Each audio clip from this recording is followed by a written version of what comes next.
ಶ್ರೀವರ್ಣ ನ್ಯೂಸ್ನ ಜಗದಗಲ ಸುದ್ದಿಗೆ ಸ್ವಾಗತ. ನಾನು ಪವಿತ್ರ ಗೌಡ. ಈ ವಿಡಿಯೋದಲ್ಲಿ ಇವತ್ತಿನ ಪ್ರಮುಖ ಅಂತಾರಾಷ್ಟ್ರೀಯ ಸುದ್ದಿಗಳನ್ನ ನೋಡ್ತಾ ಹೋಗೋಣ.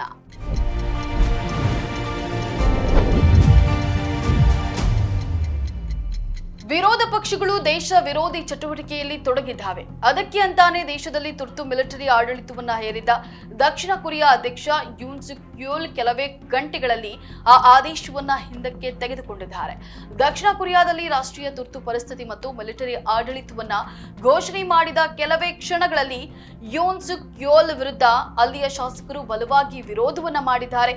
ಅಧ್ಯಕ್ಷರ ನಿರ್ಧಾರವನ್ನ ಖಂಡಿಸುವುದಕ್ಕೆ ರಾಷ್ಟ್ರೀಯ ಅಸೆಂಬ್ಲಿಯ ಮಧ್ಯರಾತ್ರಿಯ ಅಧಿವೇಶನದಲ್ಲಿ ಸರ್ವಾನುಮತದಿಂದ ಮಿಲಿಟರಿ ಆಡಳಿತದ ವಿರುದ್ಧ ಮತ ಚಲಾಯಿಸಿದ್ದಾರೆ. ಸೇನಾಡಳಿತದ ಮೂಲಕ ಮುಕ್ತ ಮತ್ತು ಪ್ರಜಾಸತ್ತಾತ್ಮಕ ರಾಷ್ಟ್ರವನ್ನ ಮರು ನಿರ್ಮಾಣ ಮಾಡೋದಾಗಿ ಹೇಳಿದ್ದ ಅಧ್ಯಕ್ಷರ ಹೇಳಿಕೆಯನ್ನ ಖಂಡಿಸಿದ್ದಾರೆ.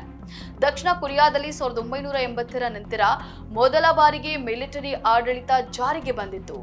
ಮಿಲಿಟರಿ ಆಡಳಿತದ ಸಂದರ್ಭದಲ್ಲಿ ಸಂಸತ್ತು ಮತ್ತು ರಾಜಕೀಯ ಪಕ್ಷಗಳ ಚಟುವಟಿಕೆಗಳನ್ನ ನಿಷೇಧ ಮಾಡಲಾಗಿತ್ತು. ಮಾಧ್ಯಮಗಳು ಮಿಲಿಟರಿ ನಿಯಂತ್ರಣದಲ್ಲಿರ್ತವೆ ಅಂತ ಹೇಳಲಾಗಿತ್ತು. ಆದ್ರೆ ಆ ಆದೇಶವನ್ನ ಹೊರಡಿಸಿದ 6 ಗಂಟೆಗಳಲ್ಲಿ ನಿರ್ಣಯ ಬದಲಾಗಿದೆ. ಅಮೆರಿಕಾದಲ್ಲಿ 27 ವರ್ಷದ ಯುವತಿಯೊಬ್ಬಳಿಗೆ ಕೋರ್ಟ್ 1 ವರ್ಷದ ಜೈಲು ಶಿಕ್ಷೆಯನ್ನ ನೀಡಿದೆ. ಆಕೆ ಮಾಡಿದ ವಿಚಿತ್ರ ಅಪರಾಧವನ್ನ ಕೈಗೆತ್ತಿಕೊಂಡಿದ್ದ ನ್ಯಾಯಾಧೀಶರು ಅಲೆಕ್ಸಿಸ್ ಫೆರೋಲ್ ಅನ್ನೋ ಯುವತಿಯನ್ನ ನೀನು ಇಡೀ ದೇಶಕ್ಕೆ ನಾಚಿಕೆಯನ್ನ ಉಂಟು ಮಾಡಿದ್ಯಾ ಅಂತ ಹೇಳಿ ಚೀಮಾರಿಯನ್ನ ಹಾಕಿದ್ದಾರೆ. ಅದಕ್ಕೆ ಕಾರಣ ಆ ಮಹಿಳೆ ತಿಂದ ಮಾಂಸಾಹಾರ ತಿಂದದ್ದಕ್ಕೆ 1 ವರ್ಷ ಶಿಕ್ಷೆನ ಅಂತ ನೀವು ಗಾಬರಿ ಆಗ್ಬೋದು. ಆದ್ರೆ ಆ ಮಹಿಳೆ ಕೊಂದು ತಿಂದದ್ದು ಬೆಕ್ಕನ್ನ. ಅಮೆರಿಕದ ಈ ಮಾರ್ಜಾಲ ಭಕ್ಷಕಿಯನ್ನ ಪೊಲೀಸರು ಬಂಧಿಸಿ ಕೋರ್ಟ್ ಮುಂದೆ ಹಾಜರುಪಡಿಸಿದ್ರು. 27 ವರ್ಷದ ಅಲೆಕ್ಸಿಸ್ ಫೆರಲ್ ತನ್ನ ಮನೆ ಎದುರೇ ಇಂತಹದೊಂದು ಭಯಾನಕ ಕೆಲಸ ಮಾಡಿದ್ದಾಳೆ. ಬೆಕ್ಕುಗಳನ್ನ ಸಾಯಿಸಿ ಅವುಗಳನ್ನ ಬೇಯಿಸಿ ತಿಂತಾ ಇದ್ಲು ಅಂತ ಹೇಳಿ ಆಕೆ ವಿರುದ್ಧ ದೂರು ಹೋಗಿತ್ತು. ಕೂಡಲೇ ಆಕೆಯ ಮನೆಗೆ ಹೋಗಿದ್ದ ಪೊಲೀಸರ ಬಾಡಿ ಕ್ಯಾಮೆರಾದಲ್ಲಿ ಆಕೆ ಬೆಕ್ಕಿನ ಮಾಂಸವನ್ನ ತಿನ್ನುತ್ತಾ ಇದ್ದಿದ್ದು ರೆಕಾರ್ಡ್ ಆಗಿದೆ.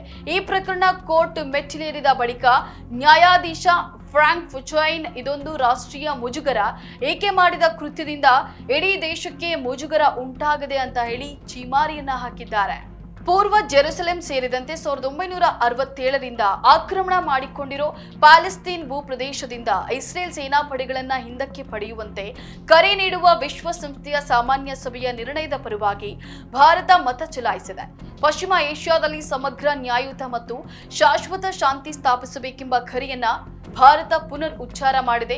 ಪ್ಯಾಲೆಸ್ತೈನ್ ಪ್ರಶ್ನೆಯ ಶಾಂತಿಯುತ ಇತ್ಯರ್ಥ ಅನ್ನೋ ನಿರ್ಣಯವನ್ನ ಅಂಗೀಕಾರ ಮಾಡಲಾಗಿದೆ. ಈ ನಿರ್ಣಯದ ಪರವಾಗಿ ಭಾರತ ಸೇರಿದಂತೆ 157 ರಾಷ್ಟ್ರಗಳು ಮತ ಚಲಾಯಿಸಿದರೆ ಅಮೆರಿಕ ಸೇರಿದಂತೆ 7 ರಾಷ್ಟ್ರಗಳು ವಿರುದ್ಧ ಚಲಾಯಿಸಿವೆ.